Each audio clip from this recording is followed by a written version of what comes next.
Thank you, JCCF.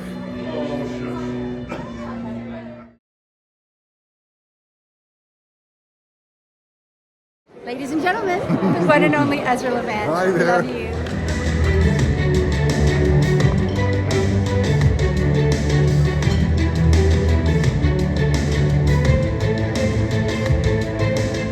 If nothing else, Ezra believes in freedom of speech, which is why I knew when half the world exploded because some newspaper in Denmark published cartoons of the Prophet Muhammad, I knew Ezra would republish those cartoons so we could see what all the fuss was about.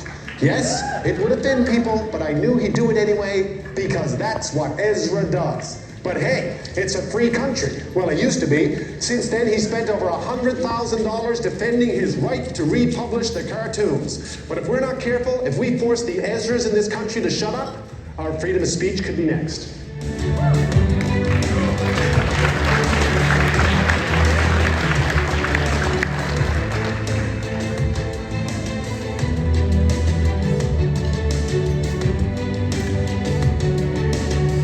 2 years ago, as Moses mentioned, our little magazine, the Western Standard, published the Danish cartoons of Mohammed. Not as an act of defiance, it wasn't on our cover, it wasn't anything showy, it was just to show our readers what all the fuss was about. These Danish cartoons had been the excuse for rioting around the Muslim world. Over 100 people were killed. Our readers wanted to know what it was about. We were a fortnightly magazine. We only came out every 14 days, so we thought for sure the National Post is going to run them because they're pretty conservative, and the Sun, well, that's very tabloidy, and well, Ken White took over Maclean's, they'll be spicy. We thought we would be the last guys to do it, so it was a small story. But as our publication date came near, we realized we're going to be the only people doing it, and indeed, we were the only media of any size in Canada, TV or print, to run those cartoons. I have been prosecuted by the government of Alberta through an agency called the Alberta Human Rights Commission, where 15 bureaucrats have been working for 800 days on my case. I'm an industry. I'm a major crime scene.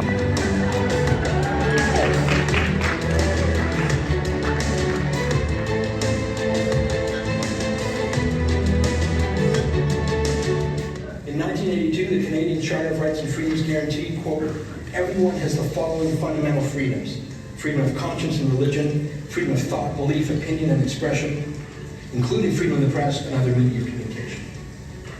Those were even called fundamental freedoms, to give them extra importance. For a government bureaucrat to call any publisher or anyone else to an investigation to be quizzed about his political or religious expression is a violation of 800 years of common law, a universal declaration of rights, a Bill of Rights, and a Charter of Rights. This commission is applying Saudi values, not Canadian values. It is also deeply procedurally one-sided and unjust. The complainant, in this case a radical Muslim imam who was trained at an officially anti-Semitic university in Saudi Arabia, and who was called for Sharia law to govern Canada, doesn't have to pay a penny. Alberta taxpayers pay for the prosecution of the complaint against the magazine. The victims of the complaints, like the Western Standard, have to pay for their own lawyers from their own pockets. Even if we win, we lose. The process has become the punishment. At this point, I'd like to thank the magazine's many donors who have given their own money to help us fight against the Saudi imam and his enablers in the Alberta government. It is procedurally unfair. Unlike real courts, there is no way to apply for a dismissal of nuisance lawsuits. Common law rules of evidence don't apply. Rules of court don't apply. It is a system that is part Kafka and part Stalin. Even this interrogation today, at which I appear under protest, saw the commission tell me who I could or could not bring with me as my counsel and advisors. I have no faith in this farcical commission, but I do have faith in the justice and good sense of my fellow Albertans and Canadians. I believe that the better they understand this case, the more shocked they will be. I am here under compulsion to answer the commission's question, but it is not I who am on trial or will be on trial. It is the freedom of all Canadians. You may start your interrogation.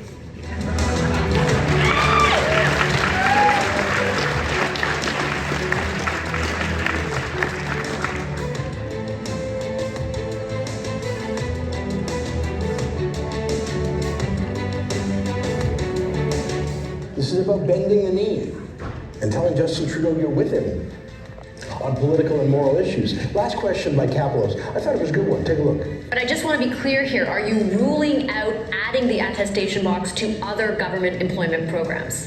I would say that, when we're delivering funding for programs through the Canadian government, we need to be reflective of the rights that Canadians have and the right for Canadians to experience, whether it's employment experiences in a non-discriminatory way.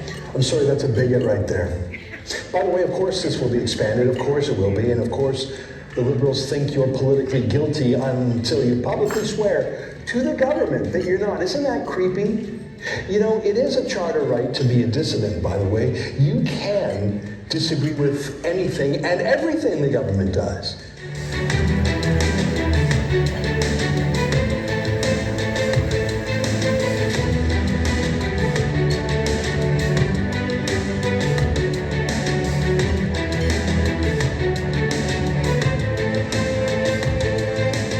So let's recap. The greatest violation of civil liberties in Canadian history has been the lockdowns. When there's a peaceful rebellion, really 100,000 protesters from coast to coast, not one act of violence. Have you ever heard of anything more peaceful in your life? Trudeau cracks down on it by removing due process and targeting the finances of anyone who supports his critics. He's introduced Bill C-11, an internet censorship law. Is there a real threat to security?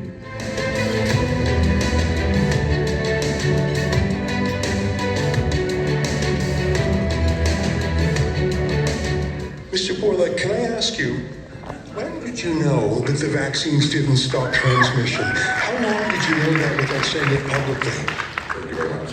I'm sorry for that question. I mean, we now know that the vaccines didn't stop transmission, but why did you keep it secret?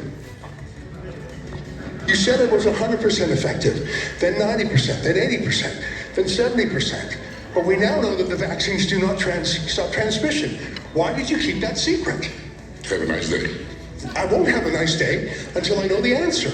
Why did you keep it a secret that your vaccine did not stop transmission? Is it time to apologise to the world, sir? To give refunds back to the countries that poured all their money into your vaccine that doesn't work, your ineffective vaccine? Are you used to only sympathetic media, so you don't know how to answer any questions? Is that it? Shame on you, sir. Shame on you. That's Albert Bourla, the boss of Pfizer. His people were pushing us around a little bit. Mate, he's pretty fit. I don't reckon he's had one jab. I'm huffing and puffing a bit. At least I didn't have any myocarditis. I dare say he's shocked that in his safe space at the WEF here in Davos that he was challenged in a way that he's never to date been challenged. Well, that's the thing. We're not accredited media here. We're on the outside of the perimeter. So he's only used to the softballs from CNN and MSNBC and people like that. I asked him a real question about product liability. No answer. A real question about Pfizer's past deceptive practices. They paid the largest fine in American history to the Justice Department for deceptive marketing. I don't know if that's underway right now. I don't know if they're being investigated, but I think they should be. When did he know that the vaccine didn't actually stop transmission? I wanted to find out because surely he knew before we knew. Why didn't he tell us? I don't know, Avi, I'm really proud of that question. It was like a kind of walking scrum.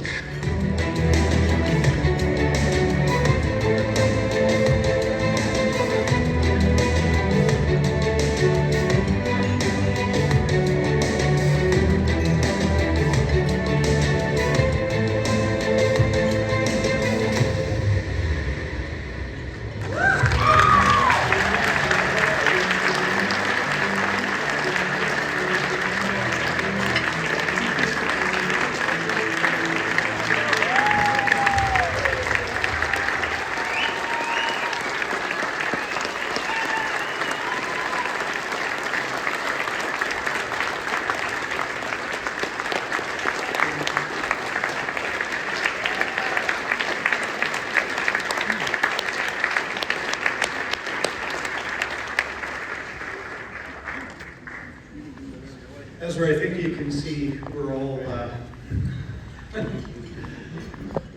very happy and believe in very, very deserving of this award. We're going to take a short break in the program, just for a few minutes, and so you can finish your desserts. And,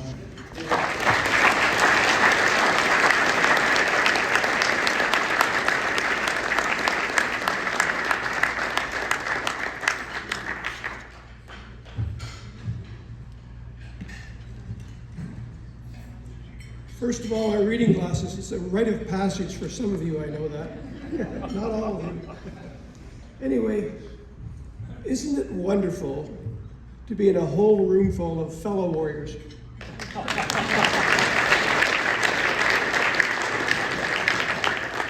John, when you went through everything you're doing, maybe it wasn't everything, but I have to say I was breathless. The number of things you're doing and how you're doing your successes, when you put it all together in that, it's just totally overwhelming, and it's so wonderful to see.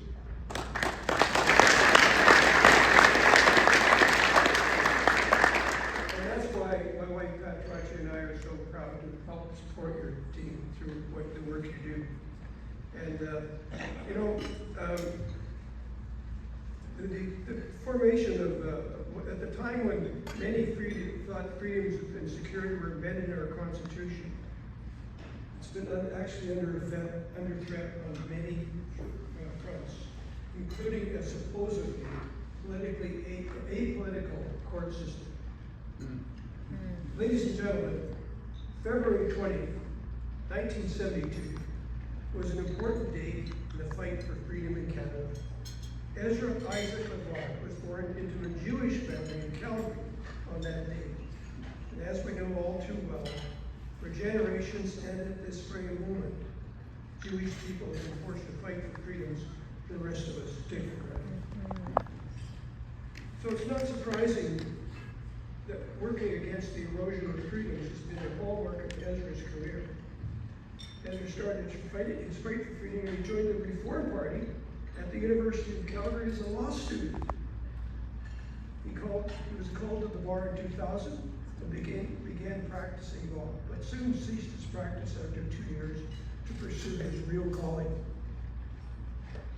political freedom.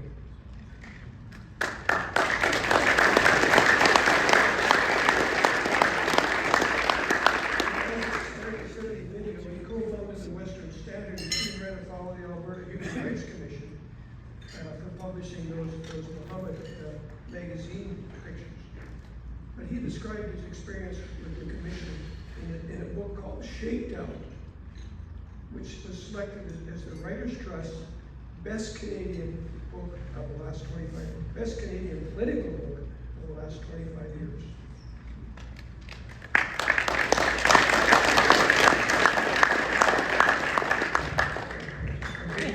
Better?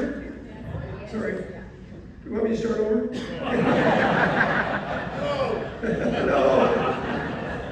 10 years ago, Ezra asked me to apply my oil industry experience to help edit a book called Ethical Oil, the case for Canada's oil sands, which exposed the hypocrisy of autocratic regimes. Hypocrisy of anti-oil sands activists, while autocratic regimes, including Russia, Algeria, Saudi Arabia, and Iraq, were given free rein to import oil into the country. But Ezra's projects were never done, as we know. Rebel News just announced an update to the book that, quote, will show how much worse the world's dependence on conflict oil has become. That's just one part of Rebel's 2024 plan. Other projects include the following: the trucker convoy aftermath, battling the C-11 censorship bill, crime and chaos, the slow burn of gang-run drug camps, high immigration, a resurfacing discourse, and transgender madness. Tonight's award comes on the 9th anniversary of Rebel News. Ezra's team has grown from 1 to 20 and is now by far the most influential Canadian force for freedom. His dedicated reporters travel across Canada and around the world, focusing on evidence of anti-freedom persecution. But unfortunately, Rebels' courageous reporters have themselves become targets of persecution right here at home. Barred from reporting on political events allowed only mainstream media, they face appallingly rough treatment by police acting on government direction. A clear demonstration that we need Rebel News' freedom-fighting mission now, more than ever. Ladies and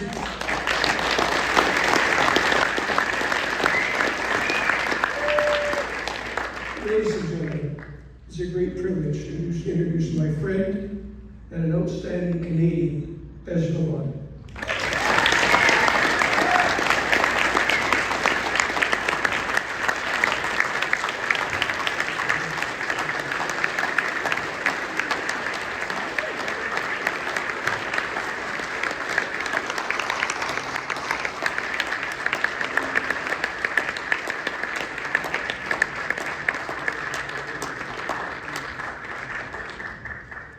So the 2024 George Jonas Freedom Award presented to Ezra Levant.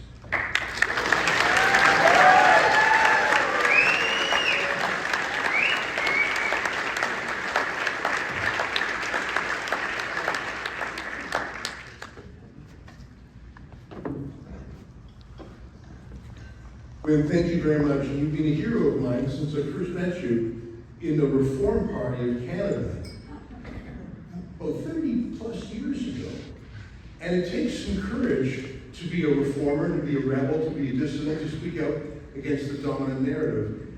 It especially takes courage for someone who has a lot to lose. Someone who is, I mean, if you have nothing, you have nothing to lose. But to have your station in the world of business and the world of politics, and yet to speak bravely about controversial subjects is a mark of character and courage. And I'm actually deeply touched that you would refer to me as a friend. And I thank you very much, and the feeling is mutual. Thank you very much.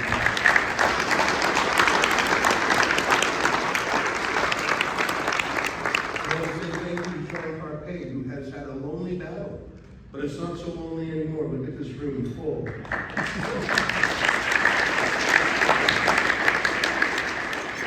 You know, like so many other freedom fighters in Canada, sometimes John gets knocked down, but he gets right back up. Anyone can get knocked down, but can you get back up afterwards and fight for freedom again? John can, and there's very few who can say that. The Justice Center for Constitutional Freedom sometimes is the only voice out there, and I thank you. And of course, Rebel News supports the JCCF in so many ways. It's an honor to be given this award that has been won by incredible people. Canada's most prominent public intellectual, Jordan Peterson, to Mara Leach, the spiritual leader of the trucker convoy, who, despite being imprisoned unjustly for 49 days, much of which was in solitary confinement, and then put through I'm not going to call it a sham trial, but I would certainly call it a show trial for a year now, still maintains her positive, she's positively sweet. Put me in jail for 49 minutes, I'm coming out sour. It's just incredible to be in that list of people. You saw some others of them on the screen. I'm going to keep my remarks fairly brief, but I want to talk to you about something that I regard as a danger to all of us. I was thinking about, I think John talked about the order of freedom and justice, and I think about that a lot. I think freedom is the most important, and then I would put justice, and then I would put peace, and I would put prosperity last on that list, which is different than what I would have thought, I don't know, 35 years ago when I was a young intern at the Fraser Institute, because I guess we had peace, and we had justice, and we had freedom, so I just thought about prosperity, and we learned about free market economics. But I look around the world today, and I think there are certain things that are much more valuable, much more fundamental than just free market economics, and it's If you look at the Charter of Rights and Freedoms, the list of fundamental freedoms, it's in a very particular order that's very thoughtful. And I know Premier Peckford, who's an outstanding supporter of the JCCF here, he'll correct me or he'll fill in my gaps here. The order of precedence of the freedoms that makes sense. The freedom of thought and belief comes first, and the freedom of religion, freedom of expression. You can't have that if you don't have freedom of thought. And then only with that you have freedom of assembly and freedom of association. It goes sort of in order. And I believe that those are in peril now. Put another way, what use is a free election if you don't have freedom of speech? So you need those core protections first before you can worry about other things. In the last 2 weeks in the United Kingdom, we've seen hundreds of people jailed, some for violent riots, but some for merely expressing themselves in a rough way on social media. And I saw the Director of Public Prosecutions for the United Kingdom say that you can be jailed for tweeting or retweeting something, even if your intentions are good, if it's, quote, likely to have the effect of inciting racial tension.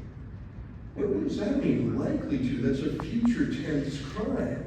And there's no mental element. We believe that crimes need to have a criminal act, but also a criminal mind. That's the difference between an accident and a homicide, let's say.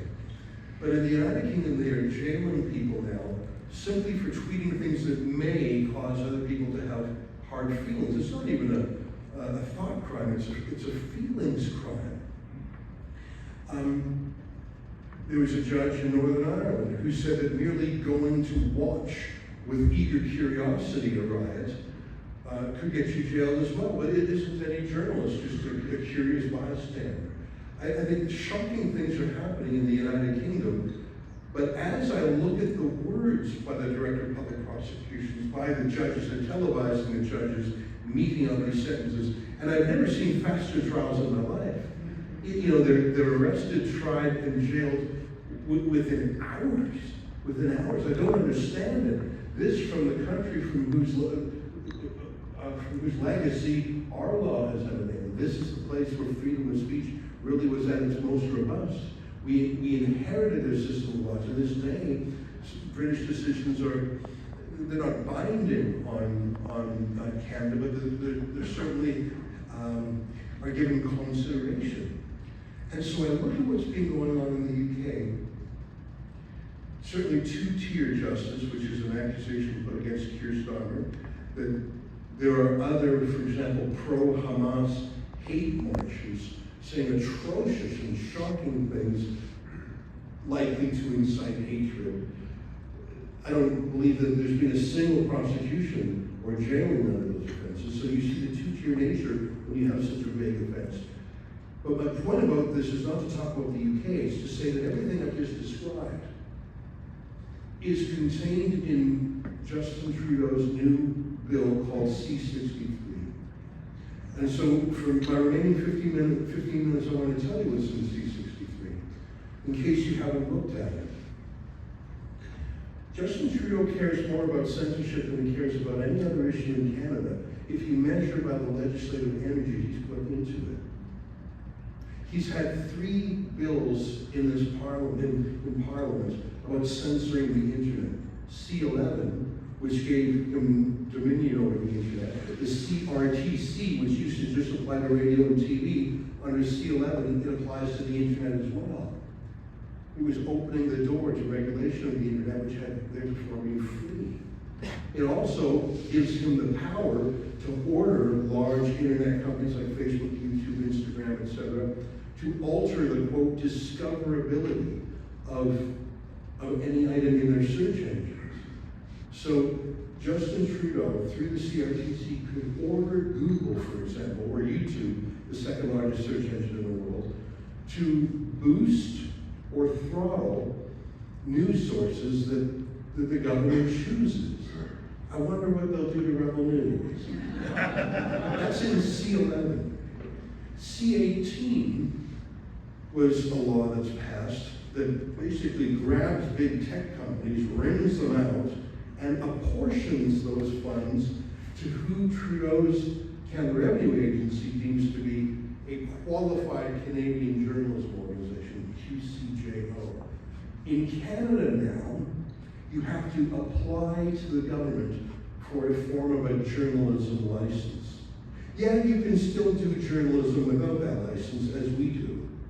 But if you have the QCJO news license that is handed out by a hand-picked committee that Trudeau appointed, an advisory committee to the CRA, if you get that QCJO status, you get a lot of things. You get instant accreditation to any government press conference. All right, well, we'll scrum them outside. You saw me with Albert Bourla. You get access to millions of dollars in government funding. Well, relatives would never take that, but others do. You get to offer a tax credit to people who have a subscription, a digital subscription. So our subscribers cannot get tax relief for subscribing, whereas a QCJO government journalism licensed news source can. Now, none of those things really bother me, because none of those things will stop me from operating. But the last one, again, is the most terrifying, is that the QCJO becomes a mark that can then be outsourced to YouTube, Facebook, Instagram, Twitter, etc., and they can be directed through C11 or other instruments to instruct YouTube to hide non-QCJO journalism in the name of misinformation or disinformation, or it's not a quality source of information. So Justin Trudeau doesn't have to pass a law banning Rebel News. He doesn't have to be that clumsy. He tried that before, when his hand-picked staff banned Rebel News from attending the leaders' debates in 2019 and again in 2021. We went to the federal court and beat him twice. He doesn't have to be so clumsy anymore. He doesn't have to say our name anymore when he goes to ban us. He can simply have the CRTC issue an order to YouTube, Facebook, etc., to say any unqualified and untrusted media should be deboosted, throttled, shadow banned, and boost the good stuff. And by good, of course, we mean the licensed stuff, the QCJO journalism that has all those other benefits too. Justin Trudeau can outsource censorship to the big tech companies, and we know that's been going on.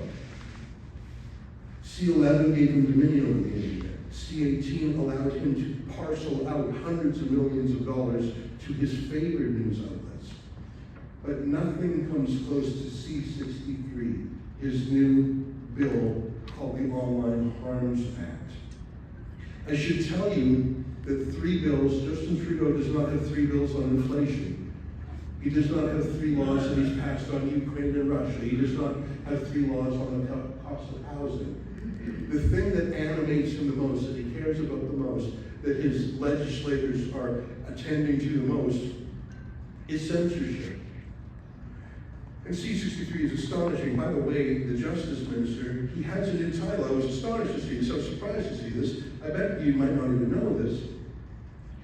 The Justice Minister, Arif Virani, now has a second official title. He is the Minister of Justice and the Minister of Online Harms. The Minister of Justice is in charge of literally hundreds of laws.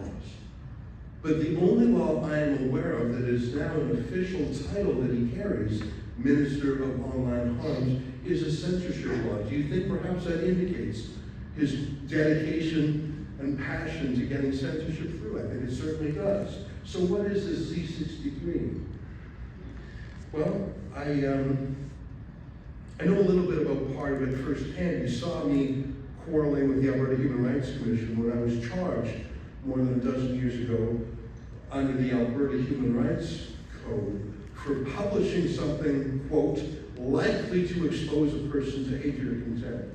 I memorized it still. I know the exact wording. When you put through the ringer for 900 days, you remember the wording of the law. I published something likely to, so again, future tense, maybe it will, maybe it won't, it hasn't happened yet, we don't know, likely to Now, there's some likely to offenses in the law. Uttering a threat, that's a conspiracy to commit. That's a future tense crime, but that's the key. A crime likely to what? Likely to punch someone in the nose? That's a real crime. No, likely to expose a person to hatred or contempt. So you're saying something that might cause him to have a hard feeling about him. So it's not even an objective thing that can be measured. And by the way, you'll notice that likely to expose a person to hatred or contempt, it's got nothing to do with the truth. What's the truth got to do with it? You did something likely to expose a person to hatred or contempt. In defamation law, truth is a defense. Fair comment is a defense. There are defenses in other laws where censorship is a bit of a factor, but not in the Alberta Human Rights Code under which I was prosecuted. Stephen Harper repealed that wording of the federal law when he was Prime Minister. Bill C-63 reintroduces the very law I was prosecuted under in Alberta, but reintroduces it even more weaponized. The language is slightly different now. It's likely to expose a person to detestation or vilification. I don't know what difference that possibly means. But again, it's a subjective test. There are no defenses of truth or fair comment or religious opinion or anything like that. But here's what's worse about it. When I was put through the Human Rights Commission more than a dozen years ago, I suppose the worst that could have happened was that the individual who took me to the Human Rights Commission could get some cash from me. And I mean, in fact, they tried to shake me down for it. But Justin Trudeau has added something new. He has added a bounty. Anyone in Canada, maybe anyone in the world, it doesn't say citizens, it just says anyone, can bring a complaint to the Human Rights Commission, and if the complaint is upheld, the person against whom you complain can be ordered to pay the complainant $20,000 per incident. Now, the complainant doesn't have to be a victim. The complainant doesn't have to have any standing. The complainant can be a complainer of fortune, a hobbyist, a busybody, a complainer who has decided to go into the very profitable business of filing vexatious complaints. And if you filed, I don't know, 100 a month, and even if only one or two of your torpedoes found the mark, that's a pretty good living. So instead of actually having someone who is aggrieved going to this kangaroo court, now we're basically turning the entire, I don't know, comments section of Facebook, instead of just griping at you harmlessly online, they can now file their gripes to the Human Rights Commission, which will take them, using taxpayers' expenses against your enemy, and you can actually pay these people a $20,000 bounty that's in the new version of the law, in addition to up to a $50,000 per incident fine to the government. So Jordan Peterson, for example, the guy publishes a tweet several times a day, he does a video several times a week. Every single one of those instances could be a thought crime. And the law specifically says that you can go back in time as well.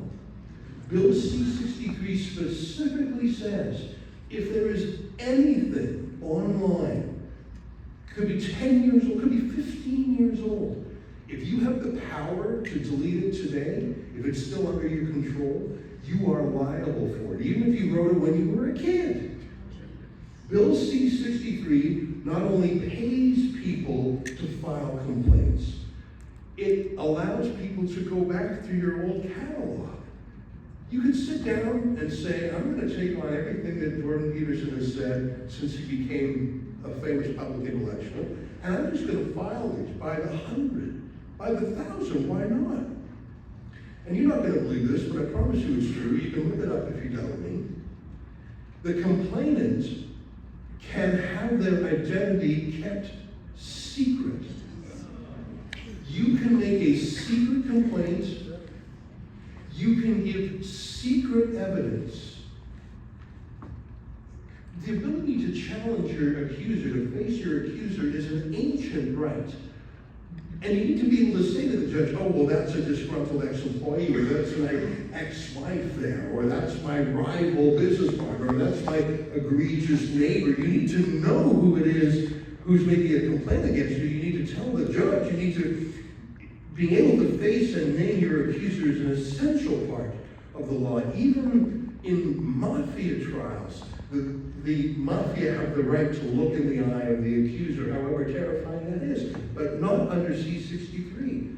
You can have entire industries of complainers of fortune operating secretly and silently. That's in C-63. This is the law that is being used to jail people in the United Kingdom merely for retweeting someone else's post. And what are they jailing people for in the UK right now? Simply showing people the race riots in the UK. Now, it's an unhappy thing to look at, but it is a fact. But being a true fact, showing the true fact of a race riot in the UK, truth is not a defense, I tell you. If the government thinks that showing the truth of a race riot can cause you to have hard feelings about you, that is the only test necessary. And if you look at the astonishing punishments meted out in the UK, the jail sentences they're giving out are more than 2 years. More than 2 years in prison.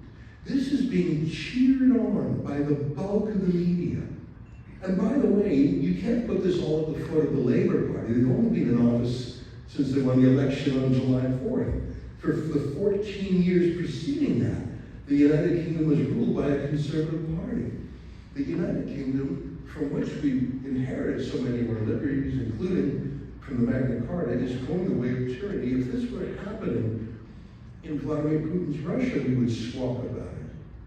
Konstantin Kisin has this wonderful clip, I don't know if you've seen it. He said, I suppose this is a couple of years old now, he said in 1 year, there were, I think he said 400 people arrested for social media posts in Russia. In the same year, I think the statistic was 3,300 in the United Kingdom. They're boasting, the Metropolitan Police is boasting that they have police doing nothing but scouring the internet. I don't know if you know about the city of Rotherham, UK, about 100,000 people. In that one city, 1,400 Indigenous British girls were raped. The city of 100,000, they weren't just raped once, they were raped repeatedly and methodically and systematically by rape gangs. By the way, talking about that in the wrong way can get you charged and sentenced as well. But the rapists who have been prosecuted have served shorter prison terms than the hate crime of talking about them. I'm worried about this. I'm worried about this because Justin Trudeau sees how eagerly the establishment in British society is accepting this. What Daniel Pipes calls the 5 Ps, the press, the politicians, the police, the professors. Oh my goodness, I'm forgetting the last P. Did I say the police? The police, professors, politicians. I think I've forgotten a P in there somewhere.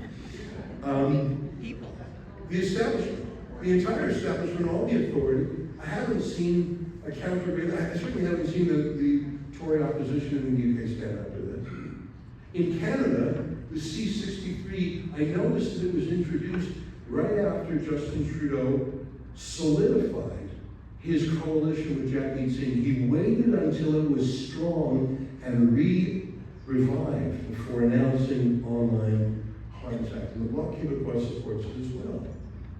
If it gets into Parliament, it absolutely will pass into law, both in the House and the Senate. And do you think for a minute they won't enforce it? Did you see who Trudeau appointed to be the chief of the Canadian Human Rights Commission? His name was Burju Jatani, and he was using his other name, Mujahid Jatani, to write about how terrorism is a wise strategy to go after the Jews. That's his chief hate finder general. I suppose in a way he's ultimately qualified. He knows it very intimately. He finally resigned the other day. Do you doubt that they mean it? Do you doubt that they'll come for you? There's one more thing about C-63, and I want to wrap up soon because I want to be conscious of the time. I told you about the Human Rights Commission side of things, and that's the side most likely to hit journalists and political activists. But there is a provision in C-63 that is so astonishing. Again, I think you'll doubt me. I think you'll doubt that this is real. There is a criminal provision in C-63 that you can go before a judge, and if you convince the judge that someone out there has not committed a hate crime against you yet, but you just know in your bones that they're gonna. They haven't done it yet. This is like that movie Minority Report with Tom Cruise, where the pre-cogs, in the Department of Pre-Crime, they have this imagination where they swoop in to arrest someone right before that. It was a great dystopian movie based on the book by Philip Dick. In C-63, they have that. It's a little less sexy. You go before a judge, and if you can convince them that someone is likely to do something hatey towards you, there's this whole laundry list of things that the judge can order against the would-be, could-be future hater.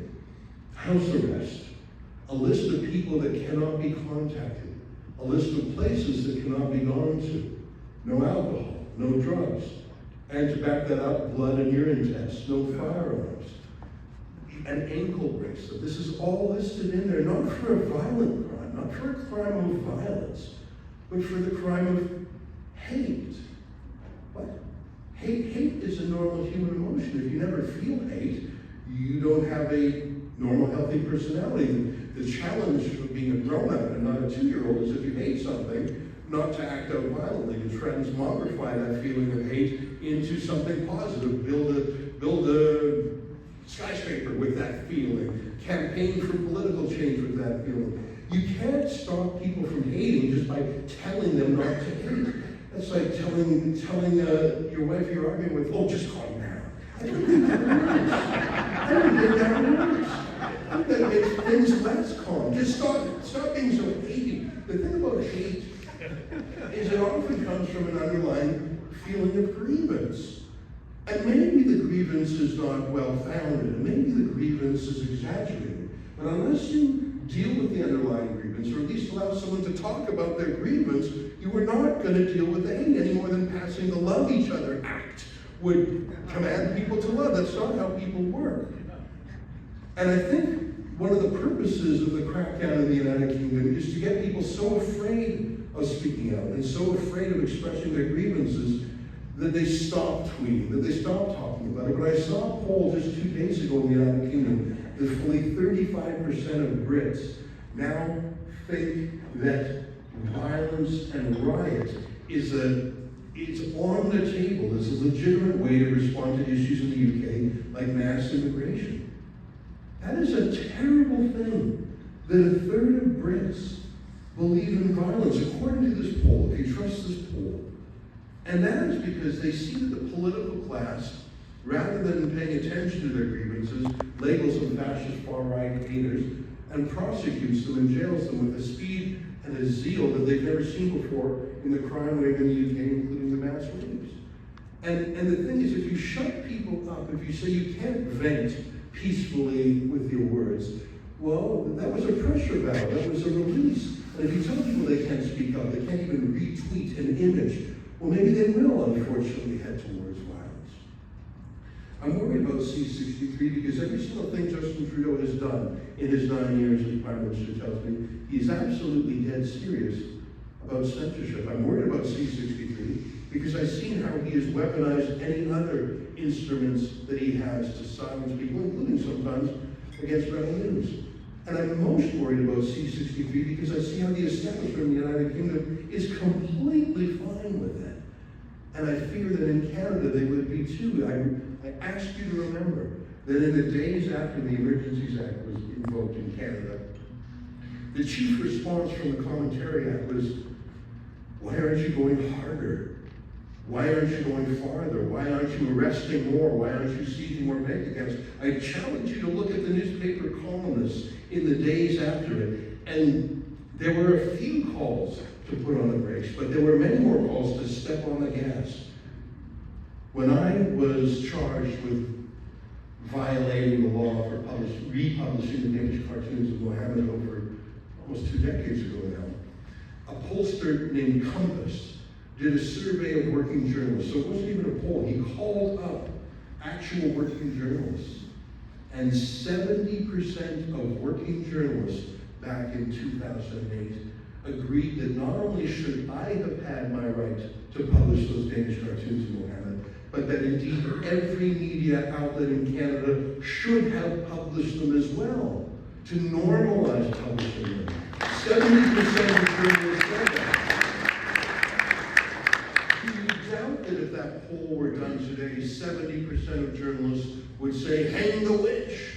Do you doubt that 70% of journalists would say, throw the book at him, jail him?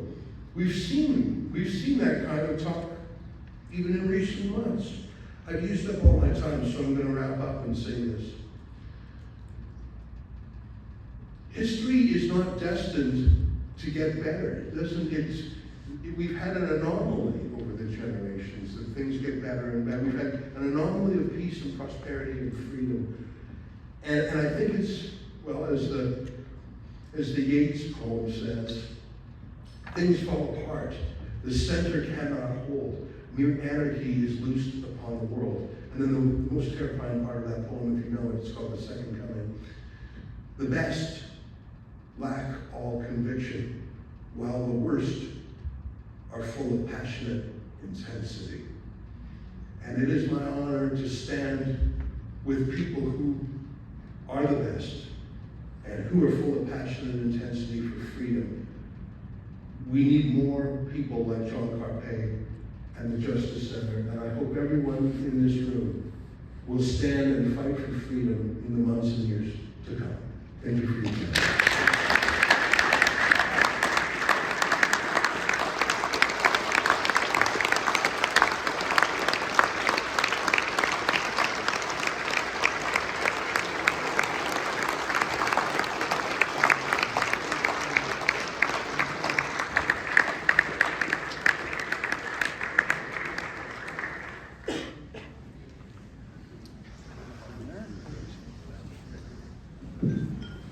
Thank you, Ezra, for fantastic remarks.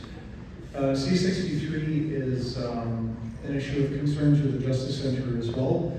I was in Ottawa this past April. I was attending a conference, and the Justice Center set up a petition against C-63 shortly after the first reading, and quickly had over 50,000 signatures. I delivered those to the Prime Minister's office in April. We printed them off. They were online signatures, but we printed them off on hard copy paper. And if it goes through the second and third reading and goes into law, you can count on the Justice Center to be taking it to court.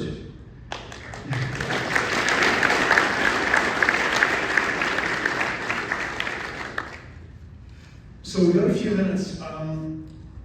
Independent media. I'm a huge fan. I always encourage people whenever I speak publicly at rallies and events and public meetings and so on, I say, spend $10 a month or $8 a month or whatever it is and support the groups like The Rebel and True North and the Epoch Times and the Western Standard and so on. Question for you, Ezra, where would Canada be today if we had not had independent media in the last 5 years? I think the Canadians would have looked to other sources outside the country, perhaps. They would have looked to social media. But what's so incredible to me is the difference that Elon Musk has made by buying Twitter.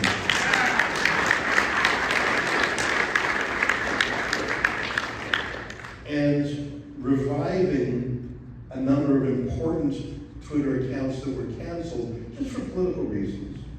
And the boldness with which he rebukes very senior politicians who seek to silence him, it's astonishing. Like to see him quarrel back and forth with Keir Starmer, the British Prime Minister, and to say two-tiered here. That's sort of the critical nickname for Hugh Strummer, the two-tier justice, two-tier sentencing. To see him engage like that, to see him engage with the President of the European Union by basically posting a meme with swears and not backing down, it's astonishing. When I was in Davos in January, the World Economic Forum, the #1 name on their lips that they had to stop was Donald Trump, because he was such a threat to their system. But a very close second was Elon Musk, because not only was he enabling Trump to get the message out, but he was allowing ordinary people to say things, react, and in a way that had been controlled. Just today, I received an email from YouTube telling me that 8 of my videos with Tommy Robinson, where the British activist, where we were just, these included videos when he was in Canada, we were just talking about things. 8 of them have been essentially made extremely difficult to find, unshareable, like just this weird half censorship. And you know that would be happening on Twitter for Elon Musk. And so many things we would simply not know about. How would we know? I really think that Elon Musk is one of the most important people in the world, not just because of his industry and his wealth, but because he alone is the reason we are able to learn things about the world and express ourselves. Right before he took over Twitter, one of their senior executives said, freedom of speech, but not freedom of reach. And he said what he meant was, oh, you can go on Twitter and say anything. We'll just make it so no one sees that. You'll be shouting into an empty room. It'll feel like you have freedom of speech, but we're going to stop anyone else from hearing it. That was the ethos of Twitter. When he fired 80% of their staff and the products improved, it was clear that Twitter was actually a censorship machine, not a free speech machine. He fired all the soft, political people there, just kept the engineers. We have so many threats to the free society. We've got the Bill C-63 Online Harms Act. We've got school boards that are shutting down parents, taxpayers. We've got woke ideology that is spreading like a cancer and being imposed on people against their will. Of course, you and I are both free speech advocates, so if you want to advocate for woke, I support your right to preach that, to advocate for that, but we're in a situation where this ideology is being imposed on universities, corporations, school systems, etc. So many bad things going on. We've got a lot of young people that don't have a clue about the free society or Charter of Freedoms.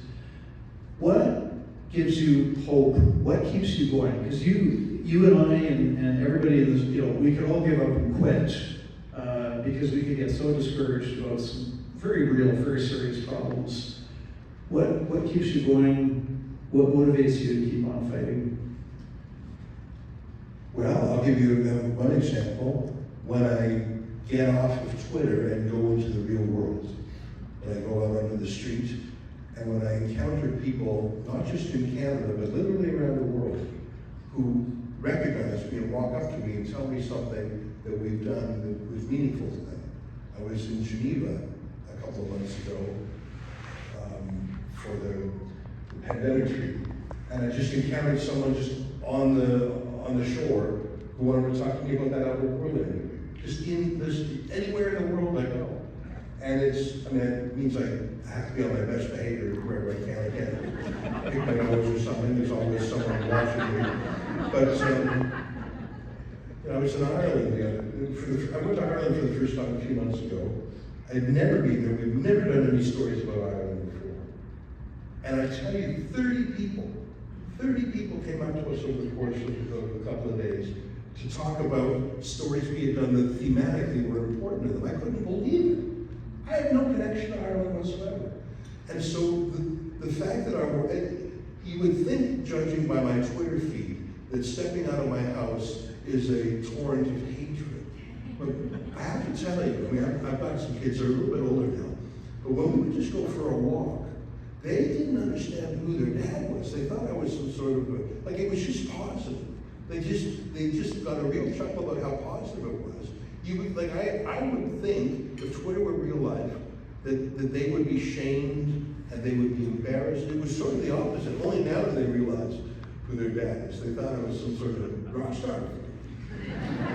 That's my way of saying don't believe the official curated opinion. Just because all the establishment fancy people say it doesn't mean it's true.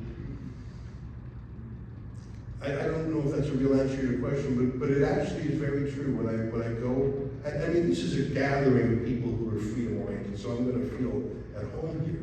But I'm talking about severely normal, ordinary people you just bump into on the street. When I hear their feedback, I know what we're doing is right. And another measurement is for the I want to give a shout out to our Reynolds table there, especially with Drea Humphrey, who's on the board.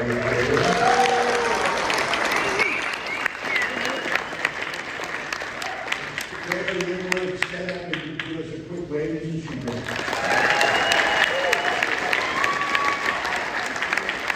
And I want to mention Alex Yelazara, who doesn't get a FaceTime on the channel, but he writes a lot of our things. And what I was going to say is, we're funded almost completely by email and crowdfunding because we're cut off by social media ads. We don't take government money. And in a way, that's a measurement too. If we seek to fight a big battle and we need 50 grand for lawyers, and if we raise 50 grand, that tells me that I'm not wrong. That tells me that what we're doing is valuable. And so the responses we get when we ask for help, that's another way that I'm encouraged. And so I actually am at the point now, and our audience is so huge now because Twitter's taken the yoke off. I mean, I actually don't even care what the mainstream media says, because believe it or not, we're bigger than them. I mean, in the month of February 2022, which was the Heat Convoy month, that was the Emergencies Act month, on Twitter alone, between my account and the company account and Sheila's account, we had 400 million views and impressions in 1 month.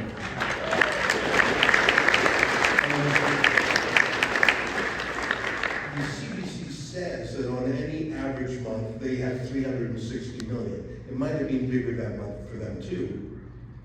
But, so I don't feel that inferiority complex.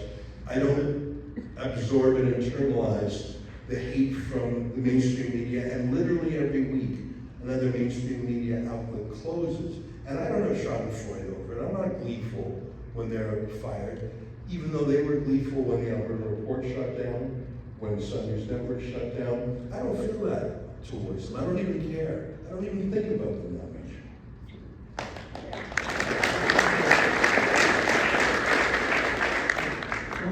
Add to that, one thing that encourages me is that when you do what is right, when you speak the truth, or you do the best you can to speak what you believe to be the truth, but when you speak truth and when you try to practice courage, there are good effects. You just don't always know what they are or when they're going to happen.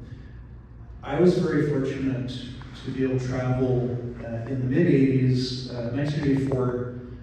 I traveled behind the Iron Curtain. I was in Poland, and I had some pen pals there. And I don't know why or how I got in. I just I applied for a visa, and I was allowed to go behind the Iron Curtain, and I was in Poland. And I went there a second time. It was December of 1987, and Gorbachev was in power. Some of the older people in the room, you remember Gorbachev with his Glasnost, transparency, and perestroika, restructuring. And it was Christmas 1987. And so my Polish friends that I was with, they spoke English, but they also translated when I was talking to different people. Everybody said, nothing has changed, nothing can change, nothing will change. Communists are firmly entrenched. They're not going to give up their power, their privileges. They're benefiting from the status quo. There will not be. Nothing has changed, nothing can change, nothing will change. This is what people were saying, December 1987. And everybody believed we would have communist tyranny in power in the Soviet Union and all the satellite countries for decades and decades to come. Lo and behold, 2 years later, not a very long time, right, when you look at the broader picture of history, 2 years later, free elections in Poland and the collapse of the evil empire, the Soviet Union. And this was a result of people, there's a great book by Rod Dreher, Live Not by Lies. Has anybody heard of that book? Yes, I see a few hands. So that's what we need to keep on doing, is speaking truth to power and practicing the virtues of courage and perseverance. And we don't know exactly what's going to happen 12 months, 24 months from now, but we do know generally, if we keep on practicing courage, practicing perseverance, speaking truth, fighting for freedom, resisting tyranny, if we keep on doing the right thing, it will pay off. And so we have to keep on going.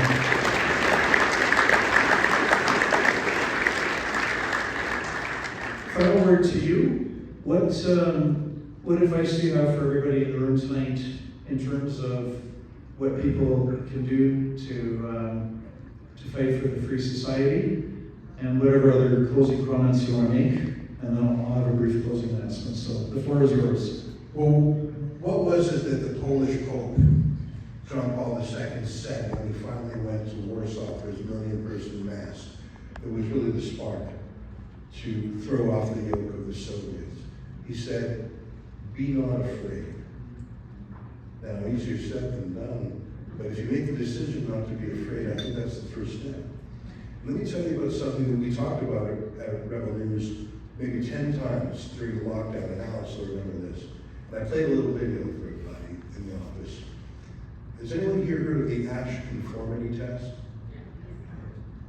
I think it's one of the most important psychological experiments I've ever seen. You can find it on YouTube very quickly. Ash is spelled A-S-C-H. It's Professor Solomon Ash. It's sort of related to the Milgram experiments that are also fascinating. The Ash conformity test was a series of subjects in a row, and they were given a childlike test. The instructor would hold up a card with a line on it of a certain length, and then he would hold up another card with 3 lines of different lengths. And he would say, which of these 3 lines is the same length as this line? Like, it really was something that an 8-year-old could do. And there was like six people in a row, and they had to go one after the other and say which of these 3 lines was the same length as that line, and then they would have a new card. But here's the trick. Only 1 out of the 6 people was naive. The other 5 were in on it with Professor Ash. So the first time they went down, which line is it? 2, 2, 2, 2, 2, 2, 2, 2, 2. Okay, which line? 3, 3, 3, 3, 3. But then the next one on cue, they all gave the wrong answer. Wrong, wrong, wrong, wrong. And then they went to the naive person who wasn't in on it. And the test was, would he say the right answer, or would he go along with the wrong answer? And Professor Ash said there was 2 reasons why people would go with the wrong answer. One is they would doubt that they were right. They would say, well, maybe I don't see it correctly, and maybe they're right and I'm wrong, I'll just go along with it. And that's actually a fair reason to do that. If you genuinely doubt yourself, okay, then, but the worst answer was, I know they're wrong, I know I'm right, but I don't want to make a fuss. I don't want to be the skunk at the garden party. And I think, going from memory, I think it was 35% of the time, people went with the pack, even when they knew the pack was wrong. Yeah. But Ash had a variation on his test, and Alex, correct me if I'm misremembering this. He gave the naive subject a Confederate who would also say the right answer. So they would be wrong, wrong, right, wrong, wrong, and then they would get to the naive person. And conformity fell, I think, to 5%. Just having one other person speak the truth gave the naive subject confidence. Because remember, they had to say all these things out loud. There were other variations where you would write it down privately. But saying something out loud that you know most people are against, conformity fell, it plunged if there was just one other voice. And during the darkest times, at Rebel News, during the lockdowns, during COVID, during the trucker times, we knew and we said to ourselves that our role was to be proof that other people are not alone, proof that you're not alone, proof that you're not crazy, proof that other people do, that there was a false consciousness of unanimity. When all 5 party leaders in 2021 agreed on everything contentious, when all the media, when all the professors, when all the pop culture, the 5 Ps, when they all agreed, no, that was false. There were dissonance, and you could know that because there was this scrabbly little Rebel News out there. And so I would say to you that if it's at your workplace, if it's your family, wherever you are, if you show the leadership of being a contrarian, not just to be contrary, not for contrariness' sake, but if you know there's something true out there that you have to speak in the face of a wall of lies, you have no idea how many other people were just waiting for your leadership. We're just waiting to know it's okay to tell us the truth.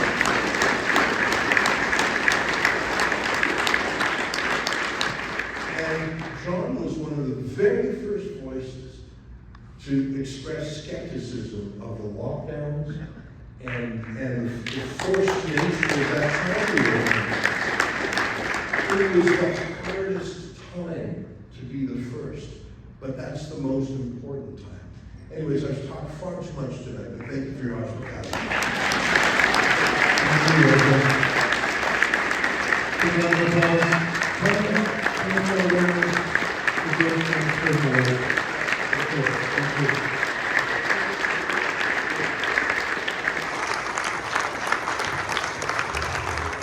Envelopes and forms, and I think on the back table there, Marcy is waving. Marcy's in the back there. So we're a registered charity as well. You'll get an official tax receipt. And so please donate by check or online or e-transfer and continue to support our work. And next year, we'll be back in Vancouver again. We'll have another George Jonas Freedom Award recipient in 2025. I have no idea who that will be. That will be something that the board will decide this fall, and we plan to have dinners again. We'll have dinners in Toronto, Calgary, and Vancouver again. This room is ours for the rest of this evening, so stay as long as you want. That was great.